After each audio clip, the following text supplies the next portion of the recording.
സർക്കാരിനെ വെട്ടിലാക്കിയ ഇൻഫർമേഷൻ കേരള മിഷനിലെ ബന്ധു നിയമന വിവാദത്തിൽ വഴിത്തിരിവ്. ഡെപ്യൂട്ടി ഡയറക്ടർ നിയമനം ക്രമക്കേടാണെന്ന് കാണിച്ച് CPIM MLA ജെയിംസ് മാത്യു തദ്ദേശ സ്വയംഭരണ വകുപ്പ് മന്ത്രി AC മൊയ്തീന് നൽകിയ പരാതി പുറത്ത്.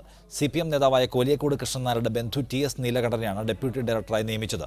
ഇതുയർത്തി മന്ത്രി KT ജലീൽ കോടിയേരി ബാലകൃഷ്ണനെ ബ്ലാക്ക്മെയിൽ ചെയ്തുവെന്ന് നേരത്തെ youth league general secretary PK Firoz ആരോപിച്ചിരുന്നു.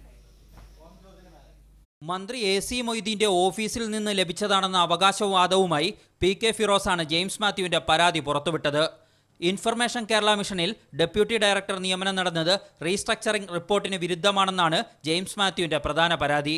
വൻതുക നൽകി ദീർഘകാല നിയമനം നൽകി. റീസ്ട്രക്ചറിംഗ് റിപ്പോർട്ട് സർക്കാർ അംഗീകരിക്കുന്നതിന് മുമ്പേ നിയമനം നടത്തിയതായും പരാതിയിൽ പറയുന്നു. CPM നേതാവിന്റെ ബന്ധുവിന്റെ നിയമം ക്രമവിരുദ്ധമാണെന്ന് CPM MLA തന്നെ ചൂണ്ടിക്കാട്ടിയിരുന്നതായുള്ള രേഖകൾ ബന്ധു നിയമന ആരോപണങ്ങളെ കൂടുതൽ ശരിവെക്കുന്നതാണെന്ന് PK ഫിറോസ് ആരോപിച്ചു. അസൽ CPM-കാരനായ തളിപ്പറമ്പ് MLA ജെയിംസ് മാത്യു അദ്ദേഹത്തിൻ്റെ ലെറ്റർ പേഡിൽ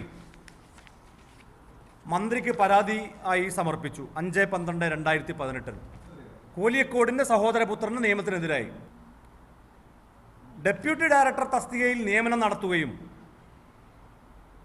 1 ലക്ഷം രൂപയും 10% ഇൻക്രിമെൻറ്റും അടക്കം വൻ തുക നൽകി